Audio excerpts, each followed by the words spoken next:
Hey guys, this is Mark Goldberg from Mark Vlogs Watches, the channel where we usually talk about Rolex, but sometimes not, just because I like all watches, even cheap ones. Anyway, before we get into the meat and potatoes of Rolex being a mess, let's go ahead and get the quick fist watch check out of the way. And here it is.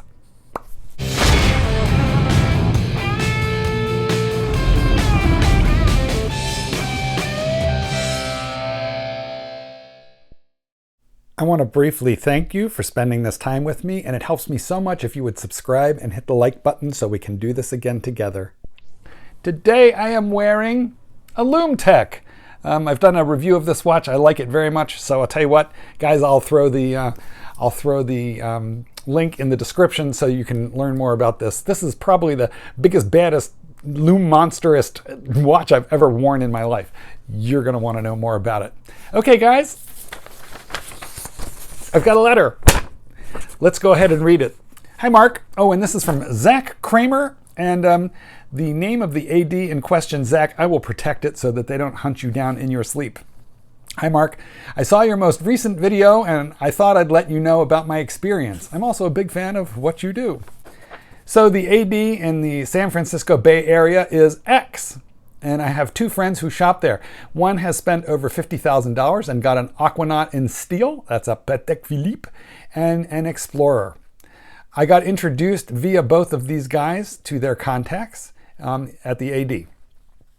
I chatted with the AD on the phone and I told them a little bit about my collection. I have a 2019 Omega 300 millimeter black, that's the Omega C Master, the new one, laser cut dial. And I have the Grand Seiko SBGH273. Not sure which one that is, but hey, Grand Seiko.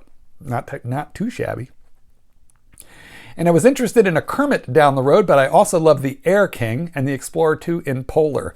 Funny thing is that the Air King now is called the Rare King, and it's increasingly hard to get, as are all steel sports. And the Polar Explorer 2, the 42 millimeter one, used to be the dog of the range. Nobody liked it, and now they're like impossible to get also. She was very honest with me and straight up said it will be very hard to get any of those as a new customer. I asked her honestly if this is a piece I will need to spend thousands and thousands of dollars to get, or what's the process. She told me that if I buy an Air King or Explorer 2, that she could promise me a Kermit in 2 years. Well, stop right there. I don't believe that. Okay, and as you'll see as this letter progresses a little bit, that did turn out to be what I would call a white lie. Probably designed to get Zach into the store because he was on the phone. And as I said, guys, I don't really recommend that you call the AD. Just go on in and talk to them. I mean, if they're going to lie, it's going to be a lot harder to do it right to your face, than it is on the phone. Why do I say that it's baloney? Well, because if I buy an Air King or an Explorer, she could promise me a Kermit in 2 years. Well, first of all, it's really...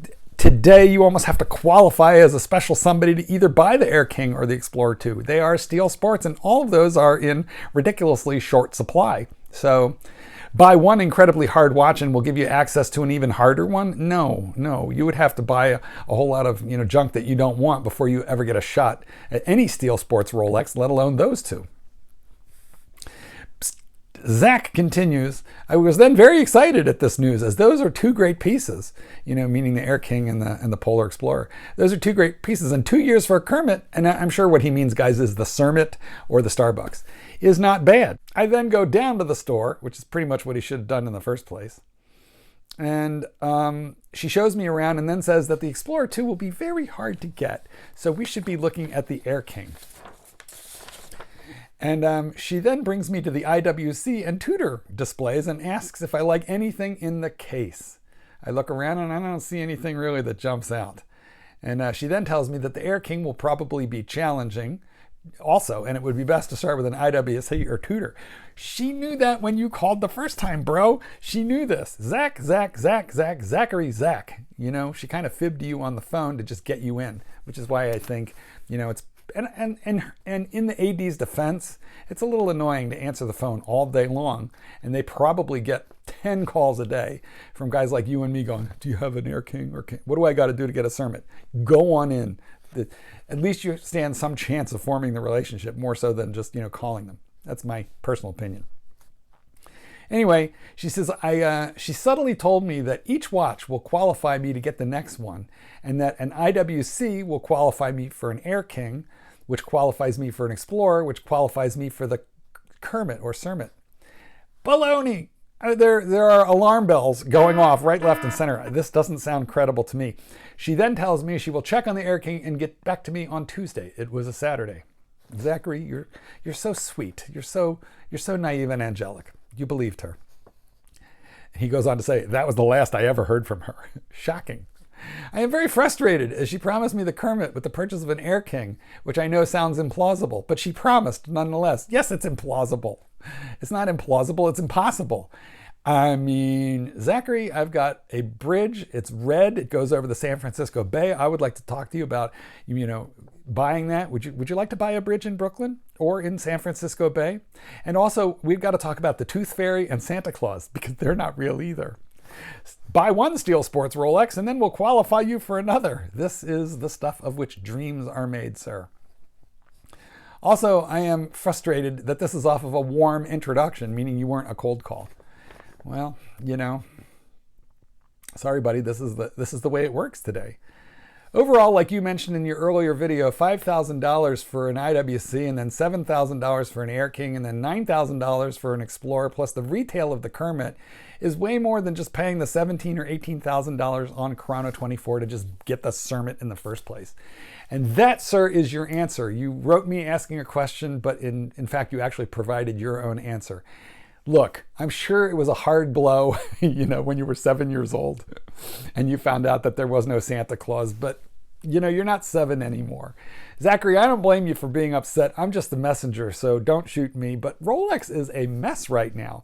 And in fact, I'll go further. I feel like Rolex, the manufacturer in Switzerland, who is distinct, by the way, from the AD. The AD is an independent jewelry store that merely has a Rolex distribution contract. But I feel like Rolex, on some level, is actually feeding the gray market. Should we really blame the authorized dealer for selling them out the back door? Now, not all of them do that. Some of them are extremely legitimate. And I know this. And the bad ones kind of mess it up for everybody. They give all of us, the bad idea. But at the same time, although, yes, I want to blame the ADs who do it wrong and who sell out the back door for more than retail, which they are prohibited from doing by their Rolex distribution contract. Rolex has to know, don't they? Don't Rolex have to know? I think they have to know. Mind you, the serial number of every watch is registered by Rolex. They know where those come from. All Rolex would have to do is shop the gray market and find out which of these ADs is selling loads of them, stickers and blank cards right into the secondary market, and they would be able to shut this down in a heartbeat. But they don't do it. I don't know about you, but I find that a little suspicious. Now, I do have sources who tell me that Rolex, meaning the manufacturer, secret shop some of the gray marketeers to do exactly that. But you don't really hear about very many ADs being shut down for, going around the retail distribution chain and selling into the gray market. You don't hear that hardly at all.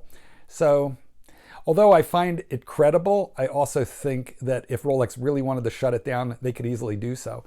But in fact, Rolex have done things that I find maybe even contributing more to the gray market problem.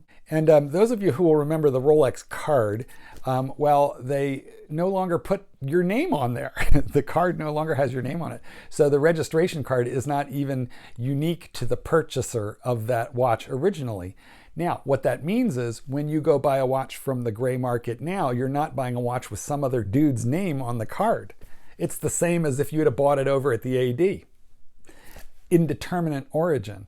So I think that what that does is it actually favors purchases from the gray market because at least there was a real sort of like pride of ownership or ego thing involved when, you could get your name on the card if you bought it from the AD, but not anymore. So it really doesn't matter where you buy it. As much as I hate to say this, guys, I feel like on some level, the gray market is probably your best source now for Steel Sports Rolex, and that's really a shame. Certainly, if you can form a relationship with a legitimate AD as I have done, well, that is absolutely by and far your best bet because I don't like to feed the beast.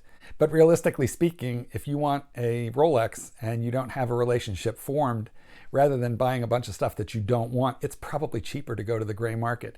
So sad is it that the days are gone when you could just go buy on the gray market cheaper than retail, which I did with a lot of my watches.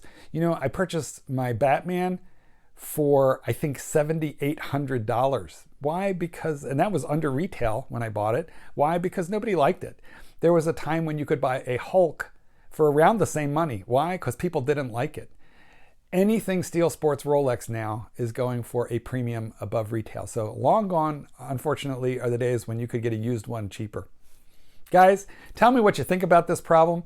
Has it soured you on the brand? And I'm going to conclude on this. I still love the brand, right? I don't really love how they run their corporate politics, but the physical watch itself, I still love it. But I'm not going to be put off just because the factory and some of the distribution channel has some shady practices. The product itself is really fantastic, and you have to draw the line and look at that separate from anything else.